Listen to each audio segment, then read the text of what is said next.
Buenas tardes, bienvenidos todos a nuestro canal YouTube de Fundación Ibercaja.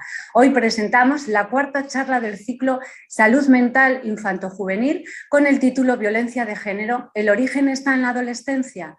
Los jóvenes son protagonistas presentes y futuros de un drama social que no terminará si la sociedad no se define seriamente en un afrontamiento radical del problema.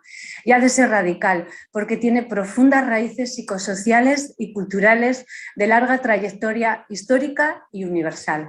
Un 80% de las chicas y un 75% de los chicos no relacionan la falta de amor con el maltrato. Piensan que se puede agredir, hacer sufrir y causar daño a alguien que queremos. Esta creencia dará base a todos los mitos y actitudes que enmascaran la violencia de género y perpetúan la existencia del vínculo violento. La violencia de género se ha convertido en una problemática social cada vez más extendida. Se está manifestando desde etapas muy tempranas del desarrollo en los niños y niñas. Profesionales de muy diversos ámbitos recomiendan centrarse en la adolescencia como la población sobre la que actuar para lograr una detención precoz, ya que es la etapa en la cual se inician las relaciones afectivas. Hoy tenemos como voces expertas en la materia y que además nos van a hablar sobre el origen, conductas y manifestaciones para poder así tomar conciencia de las consecuencias devastadoras que tiene sobre la salud mental y la calidad de nuestras relaciones, a Marina Marroquí, educadora social, especialista en violencia de género y autora del libro Eso no es amor, 30 retos para trabajar la igualdad. Ha impartido talleres de prevención y detención precoz de violencia de género en adolescentes, a más de 80.000 jóvenes, así como a profesionales del ámbito policial, jurídico, sanitario y educativo. También estará con nosotros Oneida Zon, psicóloga sanitaria. Dentro de su trayectoria profesional destaca su experiencia dentro del ámbito de la violencia de género, llevando a cabo terapia psicológica dentro de la Oficina de Asistencia a Víctimas del Delito, atendiendo a personas que han sido víctimas de algún tipo de delito, especialmente mujeres que han sufrido violencia de género. Solo decir que amar no es golpear, es cuidar y compartir. Muchas gracias. A continuación os cedo la palabra. Muchas gracias. Bueno, buenas tardes a todos y a todas. En primer lugar, me gustaría agradecer vuestra asistencia y esperamos que tanto las aportaciones de Marina como las mías sean de gran utilidad para todos. Para mí personalmente agradezco que se me haya dado la oportunidad de dar visibilidad a la violencia de género, ya que se ha convertido en una problemática social que cada vez está mucho más extendida y que se está manifestando en etapas mucho más tempranas del desarrollo de nuestros hijos. Entonces, para hacernos una idea, me gustaría mencionar que 1 de cada 3 adolescentes sufre violencia de género en las relaciones de pareja. Y si incluimos la violencia sexual, estamos hablando de 1 de cada 2. Sin embargo, a pesar de estos datos, nos encontramos con una falta de conciencia en las jóvenes que la sufren, ya que creen que esa problemática no está cercana a ellas y creyendo que la violencia de género les pasa a mujeres más mayores. Me gustaría también hacer referencia a la macroencuesta de violencia sobre la mujer, que define la franja de edad de los 16 a los 24 años como mujeres especialmente vulnerables a sufrir violencia. Entonces, para ello me parece importantísimo el dar formación al respecto con la finalidad de concienciar a la población en general de toda esta problemática social y todos y todas tenemos nuestro granito de arena para aportar, ¿vale? Entonces, bueno, en esta charla principalmente nos vamos a centrar en los padres de estas jóvenes, con la finalidad de poner sobre la mesa herramientas para poder detectar e intervenir de la forma más eficiente posible. No cabe duda que las familias tenemos un papel fundamental en todo este proceso de educación y sensibilización, ya que, como se ha comentado antes, se están manifestando desde etapas muy tempranas en el desarrollo de nuestros hijos y es clave centrarnos en la adolescencia como la etapa evolutiva en la que aparecen las primeras relaciones afectivas, ¿vale? Entonces, para ello nos parece fundamental que el primer paso para poder entender esos comportamientos y los sentimientos de nuestra hija, para poder ayudarle, es importante entender qué es esto de la violencia de género, ya que la violencia de género no es una violencia más como podemos conocer, ¿no? La violencia de género es un proceso mucho más complejo. La violencia de género genera una fuerte dependencia emocional en la persona que la sufre y se siente enamorada, paradójicamente, y vive como algo imposible el dejar esa relación. Entonces, el que la violencia la ejerza tu pareja, con quien tienes un vínculo afectivo, el que los comportamientos agresivos no sean identificados como tales, las consecuencias de la propia violencia y esa dependencia emocional de la que hemos hablado hace que sea muy difícil cambiar lo que se está viviendo, ¿vale? Entonces, también es importante entender que las reacciones más habituales de las chicas que sufren este tipo de violencia es negar que se está sufriendo violencia, negar que necesite ayuda y sobre todo negar a actuar para cambiar esa situación que le está dañando. Entonces, centrándonos un poco en lo que es la violencia de género para llegar a entenderla, es importante comprender que es un fenómeno complejo que tenemos que entender. Entonces, es un instrumento, la persona que ejerce violencia ejerce esa violencia como un instrumento de control, de sometimiento y de dominio, que tiene como objetivo el imponer esas pautas de comportamiento que el hombre considera que debe de tener la mujer con la que tiene una relación, ¿vale? Para mantener ese estatus de poder que la sociedad patriarcal considera como normales. Entonces se impone un modelo de relación desigual que le da privilegios y poder. Entonces, a la hora de entender los sentimientos y los comportamientos que tiene esa chica que está sufriendo violencia, creo que es necesario entender el ciclo de la violencia. El ciclo de la violencia, la persona que la sufre se siente desorientada, se siente que no sabe controlar la situación y le es muy difícil dejar esa relación que le está dañando. Entonces, al final, todo esto se basa en un ciclo de tres etapas. La primera de todas es la acumulación de tensión, en la que la persona que está maltratando a su pareja intenta, mediante comportamientos, pues que la persona que esa persona se enfade, comportamientos agresivos que no se entienden muy bien, para llegar a controlar a la pareja. Luego también tenemos esa explosión de la violencia, que es cuando ya estalla lo que es la violencia, y luego está la fase de luna de miel, que es la fase de arremetimiento, que es la fase donde mayor manipulación afectiva existe. La mujer que quiere dejar una relación de violencia de género, en la fase de luna de miel, pues se acaba con todo esto. Entonces, es un poco entender este mecanismo, ¿no?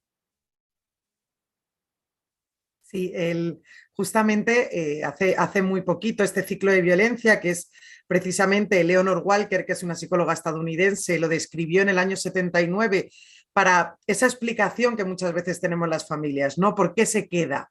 ¿Por qué no se va? ¿Cómo puede ser que no se dé cuenta si todos lo vemos súper claro?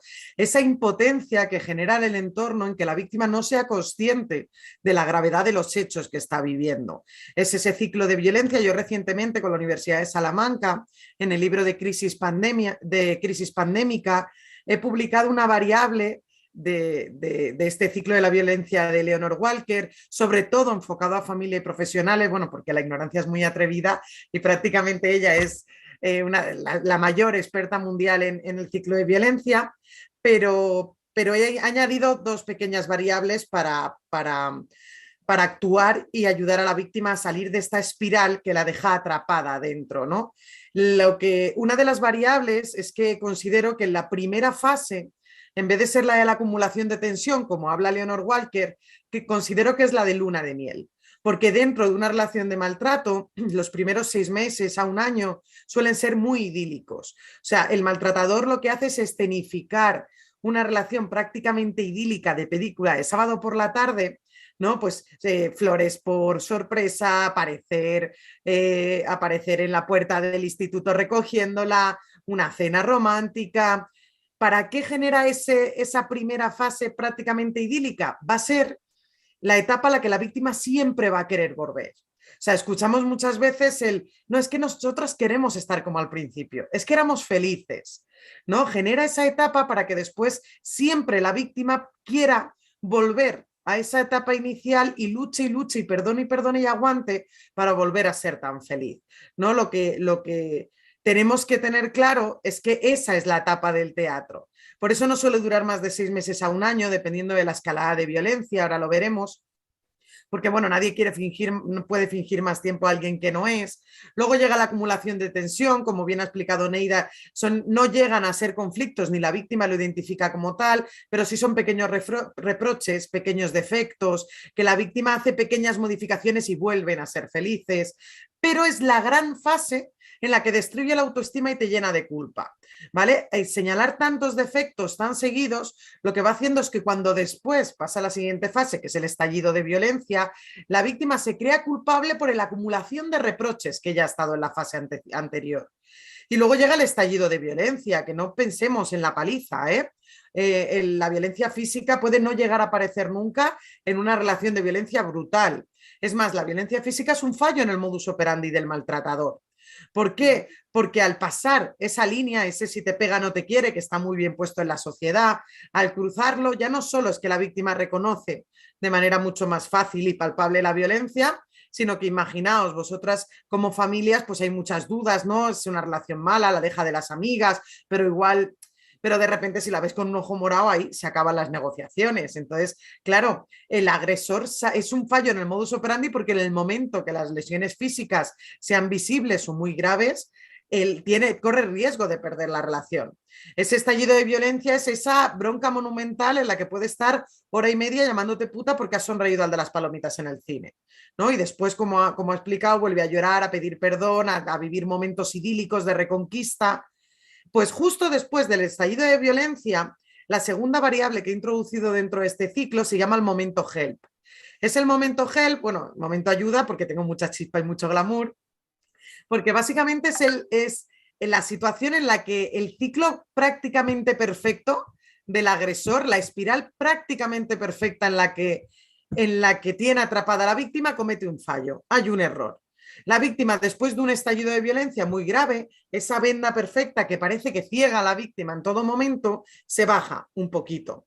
Es cuando se lo suele contar a las amigas, cuando se lo cuenta a las familias, cuando la ves que está llorando y de repente se rompe y te dice que no está bien, o cuando acude al sistema sanitario, policial o servicios de ayuda a la víctima.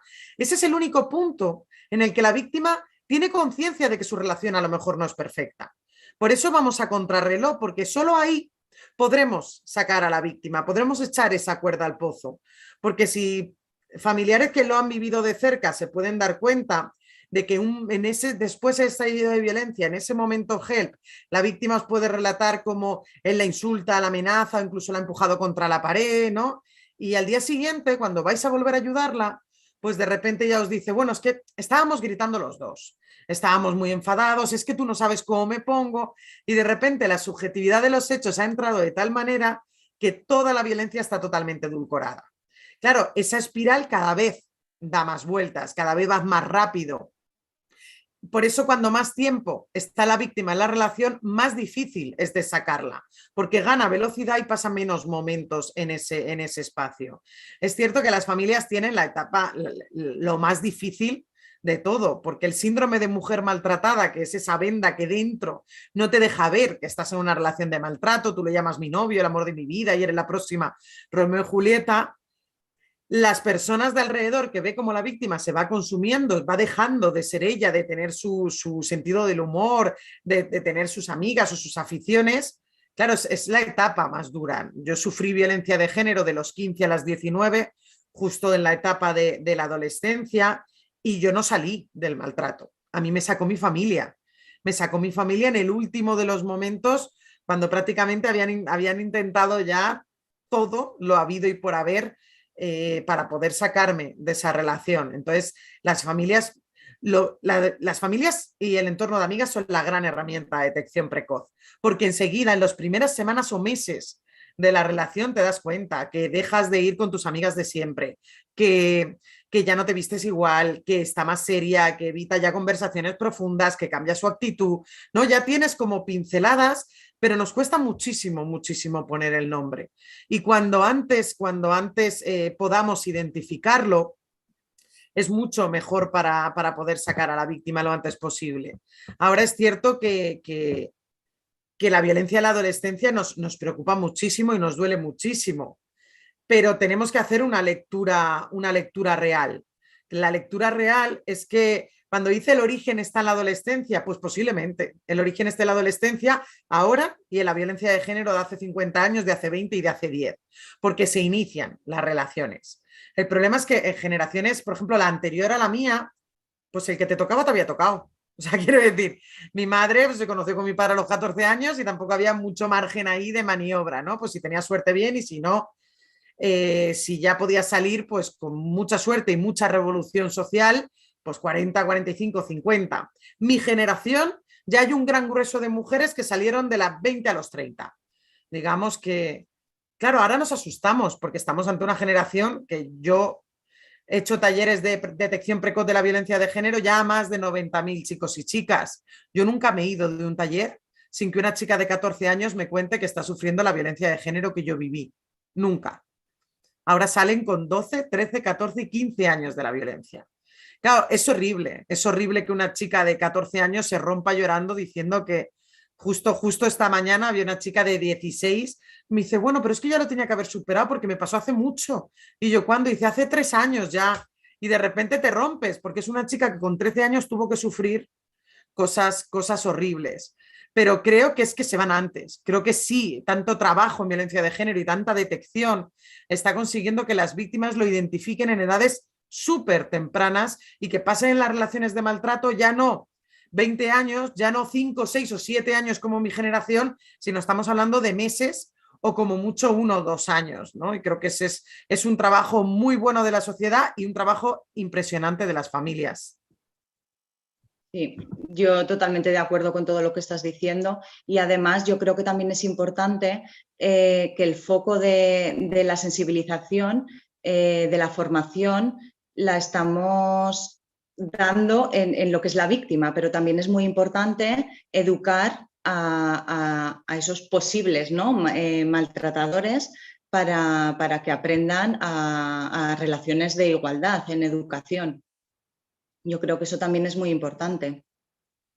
Sí, sobre todo porque nunca podremos, o sea, no se va a erradicar las violencias machistas con desigualdad hasta que no alcancemos la igualdad real y es imposible educar en una igualdad real mientras educamos a chicos y chicas de forma tan diferente, tan opuesta, ¿no? Yo durante el monólogo que hago en la adolescencia es básicamente eso, nos educan tan diferentes que no nos conocemos. Entonces empiezo a hacer chistes de videojuegos diferentes, músicas diferentes, películas diferentes, ¿no? Claro. Y chistes en los que solo se ríen ellas o chistes, o cuando yo les digo, bueno, ¿quién juega al GTA, no? Al Grand Theft Auto. ¿Y cómo es el modo libre del Grand Theft Auto? Y los tíos empiezan a reírse y las chicas no saben de qué están hablando. No saben que hay un modo, por ejemplo, libre y putas, en la que hay una mujer prostituida, le pegan una paliza, le quitan el dinero y eso le da una vida extra. Y de repente ven las caras y ellos riéndose y ellas como diciendo, pero si es mi amigo, ¿estás loco o qué? Empieza a acercar, pero al final tenemos que ser conscientes que estamos en una sociedad que premia la agresividad masculina de forma instantánea. Quien es más agresivo, quien es más chulo y más fuerte es más popular. Y en la adolescencia eso coge que todo lo que consumen los chicos desde la infancia es competitividad y agresividad. De cada superhéroe de los Vengadores que salva al mundo a cada... Y nuestro hilo es el amor. Todo lo que consumimos destinado a las chicas es el amor, pero el amor como drama. No el amor, no nos enseñan a querer bien, nos enseñan a aguantar, ¿no? Los que se pelean se desean, los polos opuestos se atraen, el amor, quien bien te quiere dar a llorar, el amor vale la pena. ¿Cómo podemos seguir reproduciendo este concepto de amor, ¿no? Quien bien te quiere solo te hace reír o el amor solo vale la alegría. ¿Cómo tenemos una manera de transmitir el amor como sufrimiento en cada canción que te dice que es súper mega bonito morir por amor, porque por ser tu mujer sería capaz de morir en tu cama y no hace falta irse al reggaetón, hay que escuchar una hora de cualquier cadena de pop. O O sea, cómo eso tan opuesto, chicos consumiendo pornografía muy agresiva y violenta a partir de los 10 años, ellas en ese, imagínate, es que estamos con ellos con una pornografía agresiva y violenta y con ellas que cuando yo en el monólogo pongo a 3 metros sobre el cielo 50 sombras de Grey, es que suspiran. Eso es una bomba de relojería, que es lo que estamos pagando. Una bomba de relojería que no es gratis, porque cuando hablamos de igualdad, la familia y la escuela son los dos grandes focos, ¿no? Como los dos grandes responsables. Yo creo que son los dos grandes agentes que están generando realmente un cambio, que están haciendo un esfuerzo real para que la igualdad llegue a la sociedad, pero la cultura educa. La cultura educa y cuando tienes una hija adolescente, sabes que el youtuber que siguen, la película que ven o el cantante que les mola tiene más poder sobre ellos que lo que puedas decir tú. Entonces, tenemos que ser conscientes y preparar, porque esto no se puede parar, pero sí tenemos que preparar para toda la cultura, para despertar una mentalidad crítica y que sean conscientes de esta cultura, porque no es gratis. Porque yo hasta la fecha he tenido a 6 chicas de 13 a 17 años que sus novios le habían hecho firmar contratos al más puro estilo Grey, diciendo cuándo tener sexo, qué prácticas aceptar y qué castigos si no lo cumplían. Y al final estas películas lo que hacen es normalizar un modelo que claro, o sea, yo me he tirado meses de terapia para hacer consciente a una chica de que un contrato o una servilleta no es vinculante y no tiene que hacerlo. Pero claro, está normalizado por la cultura. Y las familias nos faltan herramientas para despertar esa mentalidad crítica y preparar a los peligros que hay. No puede ser que estemos una generación de familias que no sepamos lo que es OnlyFans, ni Sugar Daddy, ni qué pornografía ven nuestros hijos, porque la violencia sexual que sufre la adolescencia es abrumadora.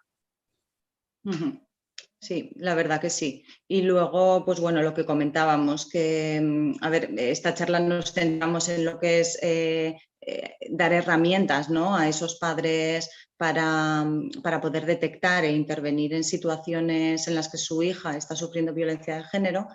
Entonces, a ver, también es importante la detección, ¿vale? Estamos hablando de la adolescencia y la adolescencia está claro que es una etapa evolutiva de un cambio total en la que dejan de ser niños para empezar a ser personas adultas, ¿no?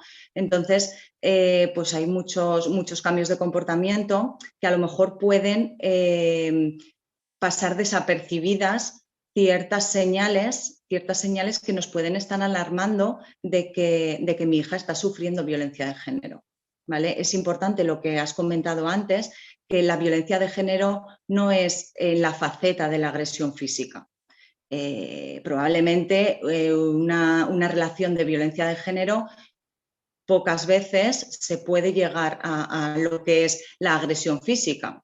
O sea, antes hay muchísimo maltrato psicológico, muchas manipulaciones, que eso no deja secuelas visibles, ¿no? Lo que has comentado, si mi hija viene con un ojo morado, evidentemente no hay nada más que hablar y entiendo que mi hija está sufriendo violencia de género. Pero ¿qué pasa cuando mi hija está siendo maltratada psicológicamente? ¿Qué señales me pueden alertar a mí de que mi hija está pasando por eso, ¿no? Entonces, a ver, yo con esto tampoco quiero crear alarmas innecesarias, por lo que comentamos, pues al fin y al cabo es la adolescencia y hay muchos cambios de comportamiento que pueden aparecer de manera aislada, pero sí que es importante tener esa señal de alarma, ¿no? Entonces, pues no sé, por ejemplo, yo veo que mi hija está dejando sus amistades, que antes se relacionaba con unas amistades y ahora pues ha dejado de relacionarse con ellas, o incluso que está muy pendiente siempre del móvil. O sea, el tema de las redes sociales y de las nuevas tecnologías creo que ha hecho muchísimo daño en todo esto, ¿no? El control permanente que puede tener una pareja es brutal, brutal. Entonces, si yo noto que mi hija está siempre pendiente del móvil o incluso que tiene que estar justificándose continuamente con quién está o incluso tener que mandar una foto de las personas con las que está, mandándosela a él para que él sepa con quién está, eso también es una señal que nos puede estar alertando, ¿no?, de de que mi hija puede estar viviendo una relación de violencia de género. El que le llame continuamente él y ella no pueda cogérselo y se ponga muy nerviosa, por ejemplo, eso también nos puede estar alertando. Cambios de comportamiento en ella cuando él está delante. No sé, son señales, bajo rendimiento escolar, por ejemplo, le cuesta conciliar el sueño, evita a toda costa que su pareja se enfade, continuamente, pues lo que comentamos, estar siempre pegado al teléfono también es una señal de alarma, ha cambiado su manera de vestir, tiene cambios en su comportamiento muy irascible con sus compañeros, con sus profesores e incluso con la familia. También pueden ser señales que nos pueden estar alertando de esto, ¿no? Sí, sobre todo es verdad que aquí hay que confiar también mucho en la intuición, ¿no? Porque muchas familias cuando acuden a mí es, bueno, yo no sé, bueno, en esto, por desgracia, cuando el río suena, sí que suelen tener motivos de alarma y como has dicho, para mí hay una señal muy clara que no hace falta verla ya a tu hija totalmente destrozada, que es eso que has explicado, por ejemplo, del móvil, ¿no? Imaginaos que en casa tenemos una regla básica, pues cuando estamos comiendo, cenando, el móvil no se toca, vamos a intentar hablar y de repente suena el teléfono, a ella le da un vuelco al corazón y contesta de todas formas y se va. Aunque parece que algo muy típico de la adolescencia, su cerebro ya ha asociado que el castigo por no contestar al teléfono va a ser mucho más grave que cualquier cosa que podéis hacer vosotros como familia. Entonces eso ya genera ese desequilibrio de poder y esa necesidad esa necesidad de evitar conflictos. Creo que es importante porque, bueno, yo por ejemplo, fueron también señales muy claras. Al final, pues yo jugaba al fútbol y en cuestión de un mes me dejé de jugar al fútbol. Me dejé la secundaria, ¿no? Pasé de tener 7 de media a tener un 2. Claro, pero un maltratador no es un violento que se le pueda ver venir. Cuando a mí me intentaban avisar, yo estaba convencida de que tomaba decisiones propias. Pero claro, es que un maltratador es un manipulador, un chantajista y un victimista profesional. Si él me recojaba, otro de los indicadores muy claros y que tenemos que tener muy en cuenta es la diferencia de edad. O sea, los agresores, sobre todo, en la adolescencia es una etapa muy vulnerable para el maltrato. ¿Por qué? Porque es un blanco fácil. Porque en la adolescencia ya te has desarrollado plenamente, la sociedad empieza como tratarte como adulta, tú aún te crees muy adulta, pero lo único que sabes sobre las relaciones son ese 50 sombras de Grey o a 3 metros sobre el cielo que has visto. Entonces, bueno, es muy fácil que un chico de 20 años, cuando tienes 15, venga a idealizarte o a creer bueno, que como eres tan madura, ¿cómo no va a enamorarse un chico de 20 años de ti, no? Yo tenía 15 y él 20. Y claro, él me recogía todos los días del instituto y él, pues, lo que hacía era, pues, decirme, ay, es que me encantaría que cenáramos todos los fines de semana, que nos fuéramos de viaje, que nos fuéramos de fin de semana de casa rural o que viviéramos juntos, pero con un sueldo es difícil. Si tú también trabajaras, podríamos conseguir ir de viaje. Claro, entonces tú cuando estás en esa edad, tú quieres vivir con él, quieres irte de viaje, quieres cenar y irte al cine todos los fines de semana. Entonces, esa manipulación muy, muy sutil lo que hacía era que yo pensara que estaba tomando decisiones propias de dejarme el instituto sin la secundaria terminada. Claro, ¿qué pasa? Que lo que necesita es aislarte socialmente. Saben que te van a deshumanizar tanto, que te van a destruir tu autoestima y tu dignidad de tal manera que te van a meter en tal pozo que si alguien no te tiene una cuerda no sales. ¿Qué pasa? Que en la adolescencia uno de los grandes focos de apoyo es el entorno, es las amistades, es uno de los grandes pilares de la adolescencia. Sacarte del instituto, sacarte de tu entorno de amigas es uno de los objetivos principales que va a tener.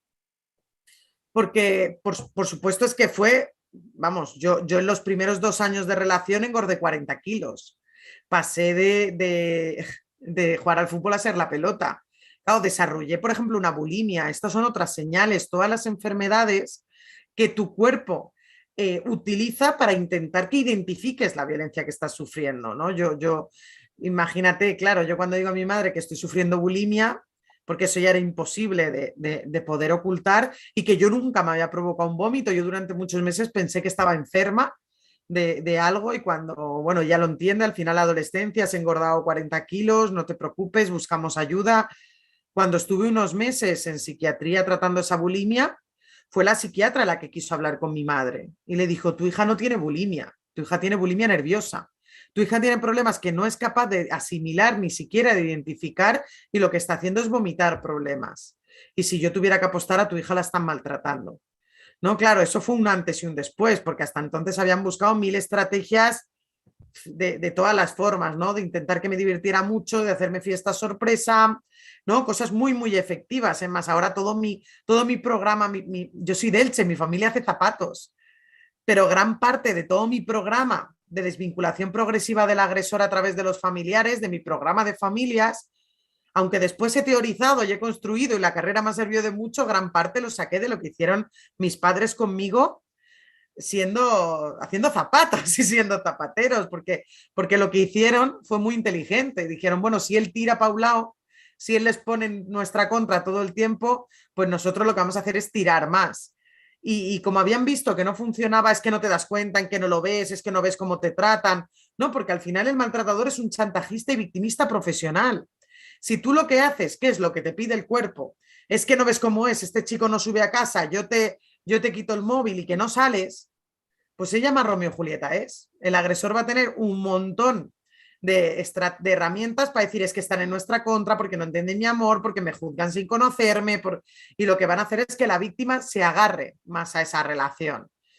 Sin embargo, lo que hicieron fue todo lo contrario. Vamos a hacer muchas actividades divertidas, yo recuerdo que iba a todas las despedidas de solteras de mi cuñada y luego no iba a ninguna boda, pero bueno, que salga, que se ría, que vaya con amigos, intentar generar ese ocio para que riéndote vieras que es él que cada vez que aparece te borra la sonrisa, que no es todo el mundo que está en contra de vuestro amor y por eso no eres feliz. ¿No? Yo creo que fueron estrategias muy buenas que, bueno, al final llegó a tal extremo de violencia e intento de asesinato que tuvieron que hacer la otra opción de encerrarme en un momento ya extremo, pero creo que fueron estrategias mucho más efectivas que las primeras. O sea, cuando te dices que no lo ves, es que no te das cuenta, lo único que hacen es culparte de manera indirecta, hasta desde el amor más puro, pero te echan la responsabilidad a ti. Sin embargo, cuando generan tantos momentos felices, unen, yo creo que sí, que aquí es muy importante romper un pacto que la adolescencia tiene prácticamente blindado, que es el del silencio. Las amigas lo saben, pero ¿cómo se lo vas a contar a tu madre, ¿no? O a tu padre? Entonces yo creo que aquí la mejor manera y más efectiva de sacar a un adolescente de la violencia es instituto, familia y amigas. O sea, ese es el triángulo perfecto que se tiene que coordinar y tiene que hablar de lo que está pasando para poder generar una estrategia de acción y sacarla lo antes posible. Porque si no, de forma individualizada, al final divide y vencerás. Consigue que se separe de las amigas, consigue que deje el centro y bueno, los padres en la adolescencia sabemos que es muy fácil ponerte en contra de ellos. Entonces creo que es muy importante que amigas y familia tengan un núcleo muy fuerte. Sí, la verdad que sí, estoy totalmente de acuerdo y luego además el tema del aislamiento es lo que hay que evitar a toda costa. O sea, que la joven, pues lo que has comentado, que se vuelva a relacionar con sus amistades, generar actividades agradables, retomar aficiones que antes había dejado, porque al final es ella la que se tiene que dar cuenta de que esa situación le está dañando y que esa relación la tiene que dejar. Por lo que comentabas, ¿no? Por mucho que te digan no te das cuenta, mira lo que te está haciendo, al final lo que provoca es rechazo, ¿no? Hay muchas veces que a los padres que vienen a consulta, que estoy atendiendo a la hija, sí que, claro, tienen mucho sentimiento de impotencia, de decir, jolín, es que me estoy dando cuenta de todo lo que está pasando y a pesar de eso está con él. Entonces, el hecho de prohibirle que tenga esa relación con él, yo creo que es un error, ¿no?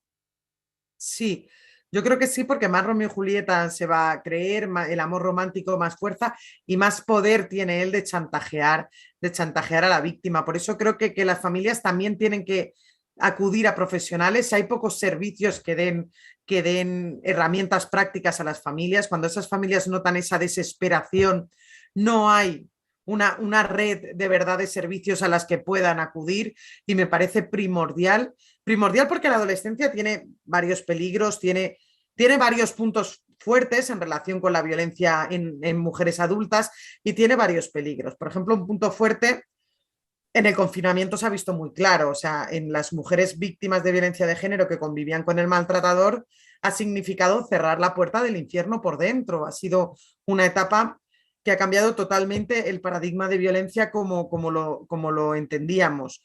Pero, sin embargo, en la adolescencia ha sido una tabla de salvación. Al aumentar los tiempos familiares por estar confinados, al no tener contacto físico con el agresor y bueno, aunque el acoso digital fuera constante, con un botón y mucha fuerza de voluntad lo puedes desconectar, lo que ha conseguido es que el confinamiento signifique el fin de relaciones de maltrato en etapas muy precoces en muchísimas adolescentes. Pero también tiene un factor muy peligroso, que es la violencia física. ¿Por qué? Porque, como decíamos, la violencia física puede no aparecer nunca y eso depende del ritmo del maltrato, de la escalada de violencia. Como es el maltratador no es un sádico, no quiere la violencia, quiere el poder y el control. ¿Y cómo lo va consiguiendo? Pues el maltratador puede ir ganando poder y control a la misma vez que te va destruyendo tu autoestima, tu identidad, tus herramientas de resolución de conflictos, habilidades comunicativas, habilidades sociales. O sea, a la misma vez que te va quitando herramientas, puede ir ganando de poder. ¿Cuál es el problema? Pues que normalmente en la adolescencia los maltratadores también son inexpertos o han tenido pocas relaciones de maltrato. Entonces, en muchas ocasiones, el peligro de la adolescencia es que el maltratador quiere ganar mucho poder cuando aún no te ha destruido tu autoestima de manera completa, cuando aún tienes relación con tu familia o con tu entorno. Cuando llega la violencia física, cuando tú no te comportas como el maltratador prevé que te has tenido que comportar por la anulación psicológica que ha hecho. Entonces, en esa etapa, como quieres subir tanto de poder, y en la adolescencia es mucho más difícil, como digo, romper los lazos de amistad. ¿Qué pasa? Que la violencia física suele aparecer de forma extrema. Si a ti el maltratador te va anulando psicológicamente durante 5 años o 10 años, pues posiblemente nunca le haga falta darte un guantazo, porque con una mirada de lobo tú dejas de respirar, ya sabes lo que pasa y dejas de hacer eso. Pero al querer ganar poder y control de forma tan rápida, lo que hace es perder muchas ocasiones ese pulso que quiere tener con la víctima se revela y por lo tanto utiliza la violencia física. Entonces hay que ser conscientes de que la violencia física en la adolescencia es un factor de riesgo muy grave, porque suelen vivir mucha más violencia física las mujeres que en un año salen de la relación que las que están 20 años en ella. Es, como digo, es un peligro por el sufrimiento de violencia, pero también es un factor de detección precoz. ¿Por qué? Porque ha llegado ese guantazo, esa línea roja que toda la sociedad tiene. Entonces, muchas víctimas en la adolescencia se dan cuenta mucho antes porque esa hostia ha llegado antes de estar anulada psicológicamente. Las familias entiendo que tienen la peor de las situaciones y es muy desesperante, muy doloroso cuando crees que casi lo has conseguido, cuando, por ejemplo, tu hija rompe la relación y luego a las 2 semanas vuelve y vuelve a romper. Y vuelve otra vez, y vuelve a romper. Y de repente frases que nunca deberíamos decir como, es que mira, tú sabrás, mira, tú te lo has buscado o yo ya no sé qué hacer, o bueno, a mí no me lo cuentes más, ¿no? Que es como, pues yo no quiero saber nada más. Que lo que hace es dejar sola a la víctima ante el agresor, porque yo creo que tenemos que ser conscientes de que la víctima cada vez que rompe la relación está más cerca de la salida. Esto es como las drogas, nadie sale a la primera, ¿eh? Yo rompí y volví 200 veces. Sí, pero cada vez que rompes es que tu hija hay algo que no ha tolerado. Tu hija tenía una línea roja que no ha querido pasar. Es que tu hija aún sigue dentro, es que no ha podido anularla del todo. Aunque después vuelva porque la pena es muy poderosa, porque a las mujeres nos educan diciendo que es de buena persona perdonar. Lo que no nos dicen nunca es que hay cosas imperdonables. Nos dicen que el amor todo lo puede y que el amor todo lo perdona y no nos dicen que hay una línea del perdón y que cuando tú perdonas algo imperdonable, el precio que pagas es tu dignidad y cuando destruyen tu dignidad pierdes tu capacidad de ser humano, o sea, puede hacer contigo lo que quiera. Entonces, sé que es muy doloroso ver cómo rompe y vuelve y como casi crees que lo tenías y parece que siempre pierdes y que él siempre gana, pero es que tu hija sigue luchando por ser ella misma. Por ejemplo, mira, hay algo que los maltratadores no pueden evitar tienen que estropear todas las ocasiones especiales. Tienen que hacerlo, o sea, es parte, yo creo que eso es parte innata de ese poder que tienen. Cuando más ilusión te hace algo, pues con más fuerza tienen que estropeártelo. En la adolescencia, pues Nochevieja, viaje de fin de curso, cumpleaños, pues alguna bronca se sacarán de la manga para que o no vayas o vayas llorando, ¿no? Creo que ese es un punto, un factor que tenemos muy fuerte para actuar. Yo cuando vienen las familias, una de las primeras frases que digo es, bueno, aquí va a celebrar fiesta sorpresa hasta la bisabuela.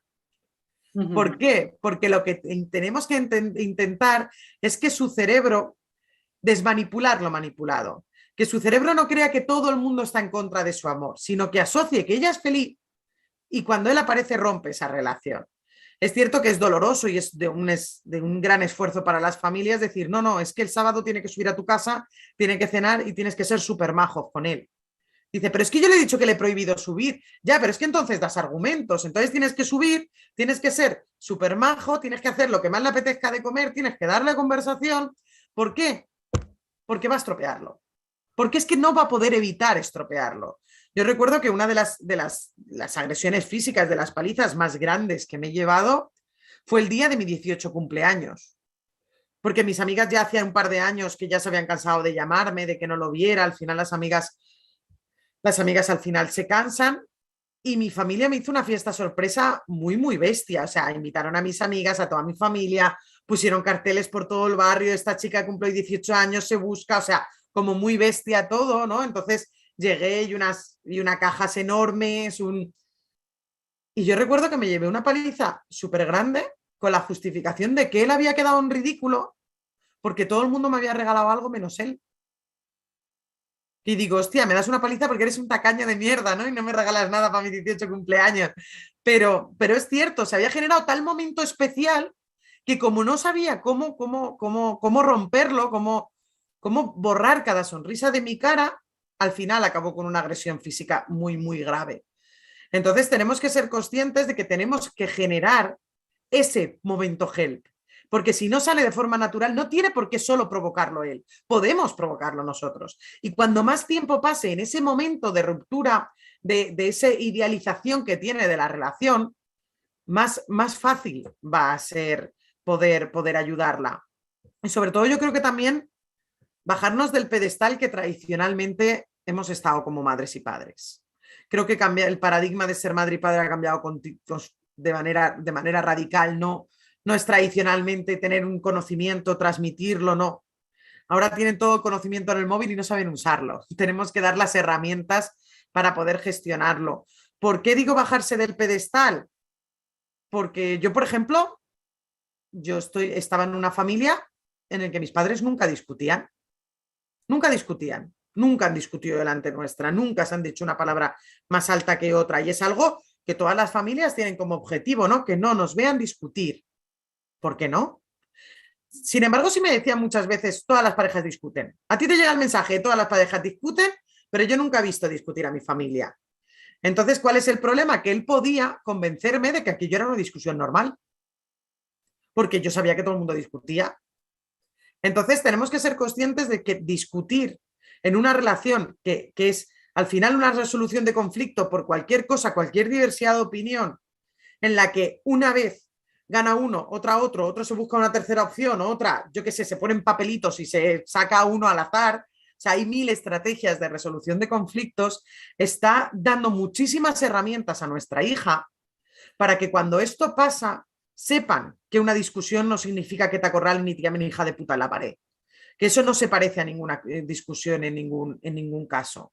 Y luego yo creo que romper el pedestal, mira, yo como te digo, yo nunca me he ido de ningún taller, nunca, sin que una chica me cuente que está sufriendo una violencia de género brutal. Mi monólogo tiene una tasa de detección precoz de un 8 a un 10%.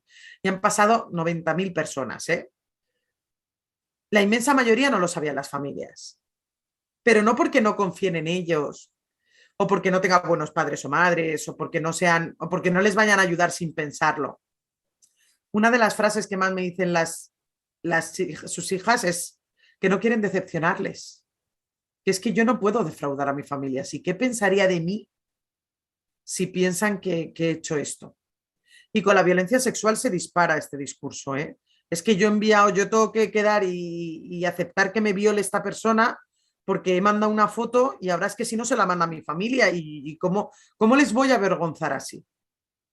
Creo que tenemos que ser conscientes de que hay que cambiar el discurso como familias.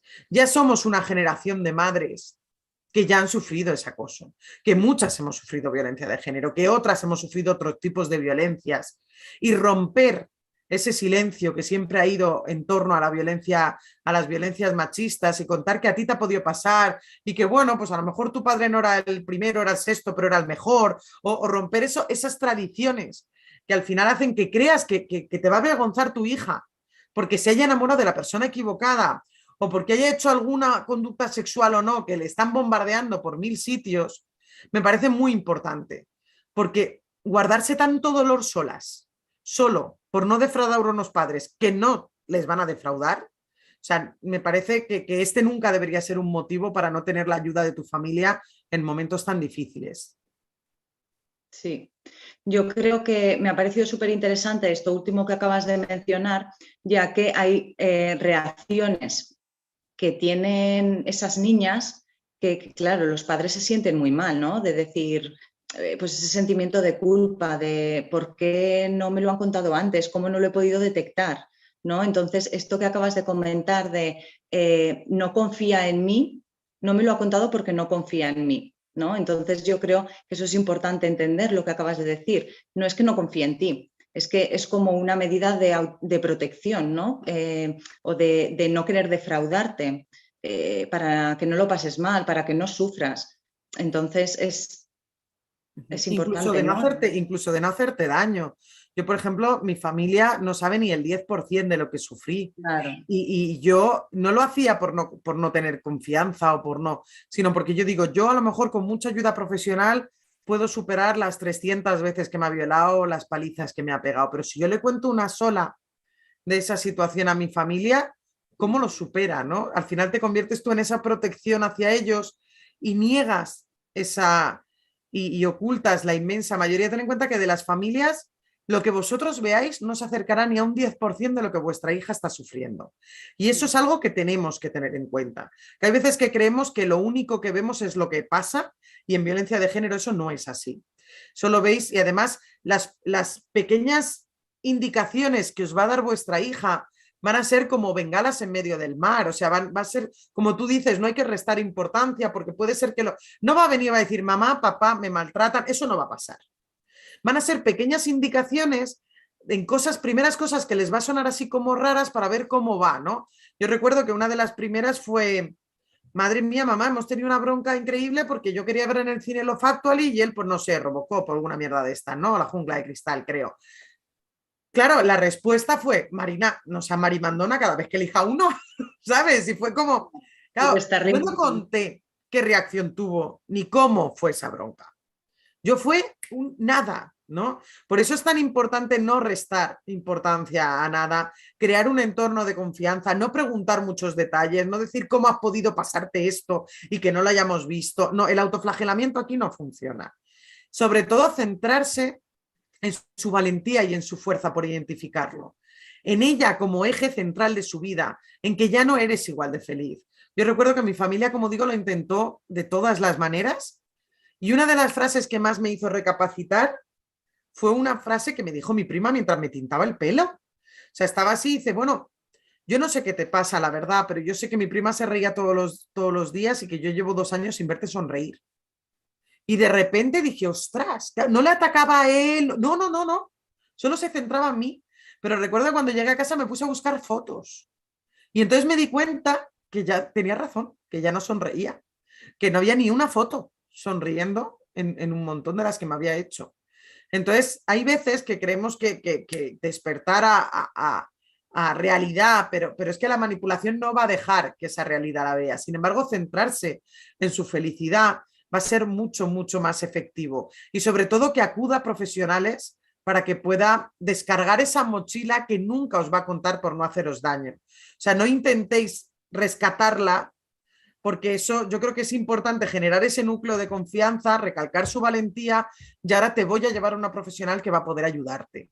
Y que esa profesional sea la que absorba y la que le ayuda a gestionar todo el infierno que ha vivido, porque si no se lo va a quedar dentro y el dolor dentro pudre y es muy difícil que vuestra hija vuelva a ser plena. Puede salir, mira, yo me cambié de ciudad, volví a estudiar, a tener amigos, a tener pareja, pero seguía teniendo pesadillas, miedo, ansiedad, seguía preguntándome cómo has podido ser tan tonta, tú para qué perdonas, cómo todo el mundo se dio cuenta. Al final las secuelas, todo lo que significa sobrevivir a la violencia de género, que es un infierno, que es vivir la peor de las pesadillas, seguían ahí intactas.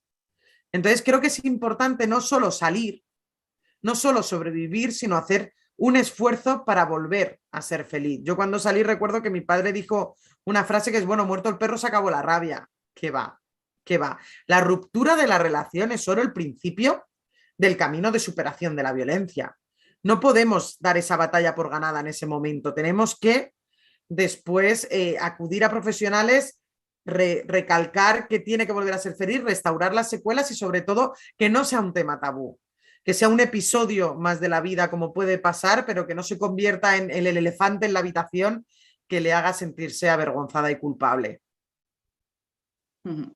Sí, yo creo que también es importante eso, lo del tema tabú, ¿no? Que muchas veces intentamos, pues bueno, para que no se siente mal, no vamos a sacar el tema o incluso el avergonzarse y evitar que se entere el resto de la gente, ¿no? No se lo voy a contar a la familia. Entonces, bueno, al final es algo que le ha pasado, que ella no es la responsable de lo que ha vivido. Y bueno, pues contra más apoyo social, yo creo que es que el apoyo social y una amplia red social es fundamental para poder ayudar a esa persona a salir de esa relación de violencia de género que le está dañando tanto, porque al final lo que has comentado, el tema del aislamiento es súper poderoso. O sea, es que al final no puede tomar la decisión de dejar esa relación porque no tiene a nadie o siente que no tiene a nadie. Sí, ¿no? yo creo que, yo por ejemplo, como digo, salí gracias a mi familia, pero tengo que reconocer que es la misma familia de la que me escapé de casa, de la que lo elegí a él y mil una veces, de la que, o sea, no fue, salí en un momento en el que cuando ya me detectaron esa bulimia y como digo, se acabaron las negociaciones, me quitó el móvil, me encerraron, me quitaron las llaves del moto en casa. ¿Qué hizo él? Pues llamar a toda mi familia, primos, tíos, abuela, diciendo que él se suicidaba, pero ahí me mataba antes. ¿Qué hice yo? Escaparme a hablar con él. Claro, pues cuando tú estás dentro de esa relación, yo sí algo he creído es buscar humanidad dentro, o sea, hacerle entender, para mí que llamar a mi abuela de 84 años diciendo que me iba a matar, ha sido lo más doloroso que me ha hecho en su vida. O sea, porque claro, yo quería decirle que dejara de molestar a mi familia, pero imaginaos cuando yo vuelvo a mi casa, llaman diciendo que me van a matar y yo vuelvo 5 horas después. Mi madre vivo en una casa de campo, vivía en una casa de campo con ella en Elche, en la Comunidad Valenciana, y mi madre estaba entre los naranjos, ni siquiera estaba dentro de casa. Y me miró y me dijo, no lo vas a dejar nunca, tú sabrás, o sea, no puedo más. Tus hermanos te están buscando en descampados y en la comisaría por si estabas muerta. Y yo llevo 30 años casada con tu padre y no le he visto llorar nunca. Tú sabrás lo que estás haciendo con tu vida. Yo llegué a la habitación a avisar a mi padre de que ya había llegado y yo hasta el momento tampoco he visto nunca a nadie llorar así. Me miró y me dijo, ¿no sabes lo duro que es saber que van a matar a tu hija y no puedes hacer nada? Y en ese momento hubo una venda que cayó. O sea, en ese momento miré a mi alrededor y dije, mi madre llorando fuera, mi padre llorando aquí, mis hermanos buscándome. O sea, en ese momento cuando tuve que elegir, aunque parecía que ellos siempre perdían, cuando tuve que elegir los elegí a ellos. Entonces creo que es importante ser consciente de que por suerte la familia nunca se rinde. Por suerte, aunque las amigas se cansen de llamar o la sociedad decida mirar a otro lado y responsabilizar a la víctima, por suerte familia, madre, padres y hermanos están ahí siempre, siempre y nunca se dan por vencidos. Así que yo creo que es importante tener ese concepto y saber que aunque parezca que perdéis, si estáis al lado de la víctima, si le demostráis lo feliz y lo fuerte que es y todo el potencial que tiene, que vosotros vais a estar ahí siempre, se equivoque una o mil veces, porque al final la vida es eso. A mí me ha costado mucho darme cuenta de que yo no hice nada malo. Al final me enamoré a los 15 años como hace todo el mundo. No era responsabilidad mía que me enamorase de una mala persona, porque no las podemos identificar en la sociedad actual. Entonces creo que ese afrontamiento como familias es importante para darle una puerta de salida a las chicas que están viviendo este infierno. Sí, el acompañar, el estar ahí es fundamental, fundamental. Bueno, pues a ver, hemos hablado también de posibles secuelas que puede dejar a las chicas que están o han salido de esa relación de violencia de género, y la verdad que bueno, lo que comentas es importantísimo que acudan a servicios especializados, ¿vale? Pues bueno, para trabajar todo ese sentimiento de culpa, ese aislamiento, ese miedo que puede tener, problemas de autoestima, ¿no? También es fundamental. Todo eso es importantísimo. Sí, yo creo que entender el por qué, cómo lo ha podido hacer, cómo te ha podido pasar a ti, ¿no? Yo a mí en el instituto me llamaban la Che Guevara. Yo creo que una de las frases más fulminantes y que hay que medir, yo recuerdo que mi padre una vez me miró y me dijo, es que yo no te he educado para esto. Y de repente el cuerpo se te parte por la mitad, ¿no? Porque es verdad que en mi familia siempre a mi hermana y a mí nos han educado para ser unas revolucionarias.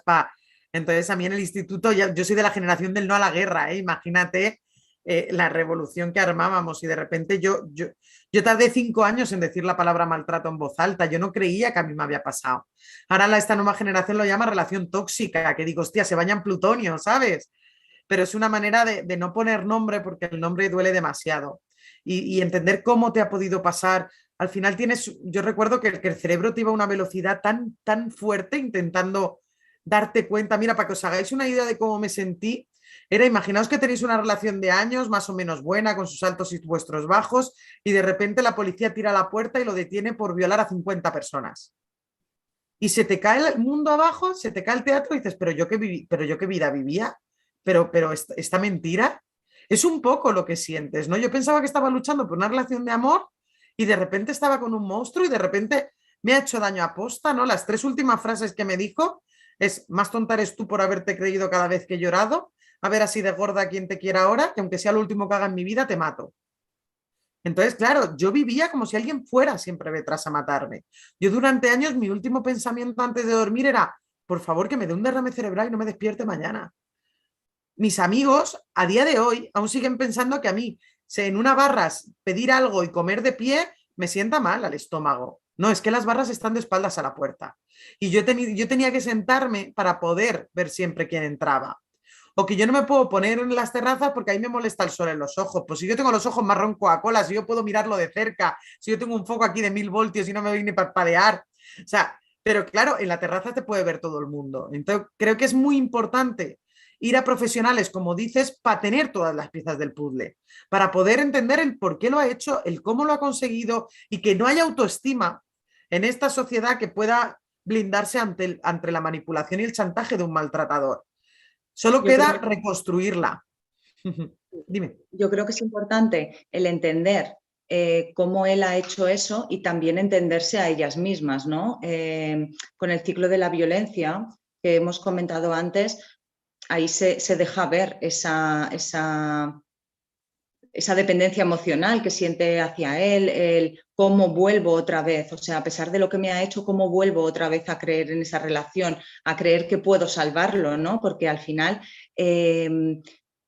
las personas víctimas sienten que tienen responsabilidad para tener que ayudarle. Y luego la pena, uno de los grandes clásicos de los maltratadores es si me dejan me suicido, sin ti me muero, ¿no? Esos dramas absolutos, maravillosos, ¿no? A mí me enviaba fotos con un cuchillo jamonero en las venas, si no vienes ya me mato, ¿no? Cosas así que lo que generan es una culpa absoluta. ¿Cómo le explico yo a tu madre que te has matado porque yo te he dejado, ¿no? Era algo que hacía que volviese. Entonces es muy importante también despojar de esa pena y saber que mira, yo hasta la fecha me he ayudado pues, a cientos de mujeres en forma de intervención directa y luego pues 1000 historias. Y yo creo que no se trata ni de edad, ni de inteligencia, ni de clase social, de verdad, ni de autoestima. Yo creo que si algo tienen en común todas las víctimas a las que he conocido es que son buenas personas. el maltratador se nutre de esa bondad para que el chantaje, la pena, funcione. Entonces creo que es importante saber que esa bondad tiene que servir para ayudar y que sean muy felices y hagan de este un lugar mejor, pero no para aguantarlo todo por amor. Muchas gracias, Marina. Muchas gracias, Oneida. No querríamos terminar la videoconferencia sin lanzaros un par de preguntas que nos han hecho desde el chat de nuestro canal. Dice así: es imposible meterlos en una burbuja, pero gracias a señales y sobre todo que reconozcan que existe, pero ¿hasta qué punto intervenir puede alejarnos de la víctima? Yo creo que intervenir ¿no? Como yo les explico, ¿no? Si él tira para un lado y vosotras tiráis para otro, la chiquita me la partís por la mitad. O sea, creo que intervenir como te pide el cuerpo, que es tú la apartas de casa, esta persona no sube, tú te quito el móvil, te quito las redes y ya, eso es inviable. Creo que necesitamos intervenir con ayuda profesional para generar una estrategia y yo digo, ojalá hubiera una frase mágica, o sea, ojalá tuviera una frase que dijera, mira, si tú le dices esto a tu hija, se rompe y ya es feliz. Pero sí hay acelerantes. O sea, yo, por ejemplo, utilizo un manual muy bueno como recurso, que es si mi hija sufre violencia de género, ¿qué hago? ¿No? Que además está en PDF para descargar y da muchísimas pautas a las familias y sobre todo ir a profesionales para generar esa estrategia de cómo la saco lo antes posible. Creo que es importante porque utilizar una estrategia muy invasiva lo que va a hacer es dar argumentos al agresor para alejarlas más de vosotras. Y yo creo que también es importante el respetar su ritmo, ¿no? El ritmo de ella, si ella es importante que os sienta que estáis a su lado, pero bueno, tampoco tenéis que decidir por ella. Eso también es importante, que os sienta que estáis a su lado, transmitírselo ese apoyo incondicional, pero a su ritmo. Sí, yo creo que, por ejemplo, hay una actividad que también hago mucho con las familias, que es, bueno, imagínate que rompe, te cuenta cosas y de repente vuelve con el maltratador y la familia se queda totalmente despojada, ¿no? Entonces, hay un ejercicio, por ejemplo, dentro de una conversación dulce, cariñosa y cercana, es, bueno, está bien que le hayas dado otra oportunidad, está bien, pero ¿qué tiene que pasar? Vamos a hacer líneas rojas, ¿no? ¿Qué tiene que pasar que no vayas a tolerar nunca más en la relación? Yo le llamo como muralla de protección, vamos a hacer 4 cosas que nunca vayas a aguantar y consentir, pero de nadie, ni de tu pareja, ni de tu madre, ni de tu profesor, pues que no te mientan, que no te griten, que no decidan cosas por ti, que no, y haciéndole esa muralla de dignidad básica para que ella sea consciente, lo que estás haciendo es que la próxima vez que pase, ella sea consciente de que ya no prever, ir un paso por delante. Entonces, cuando a ella pase esa línea, va a hacer, ¿no? Va a hacer como una especie de contrato personal. Es que yo le he dicho a mi familia que yo no iba a perdonar esto.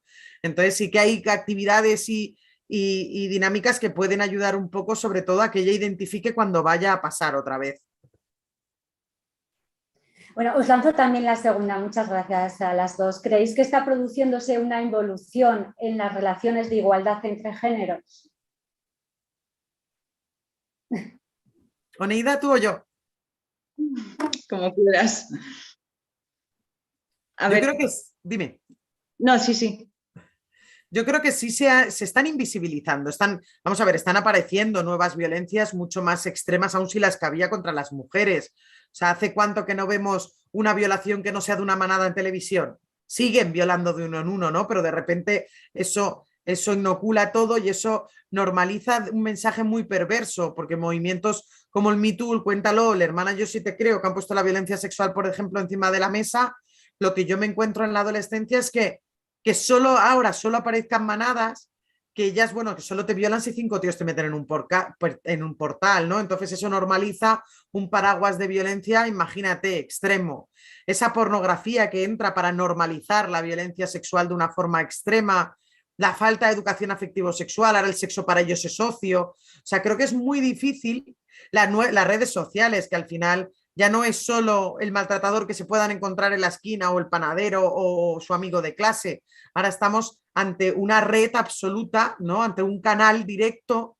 Yo, para que os hagáis una idea de los peligros que no vemos, mi monólogo tiene un estudio detrás en la que hago un cuestionario antes y otro después y hay una pregunta que es con 13 años, segundo de la ESO.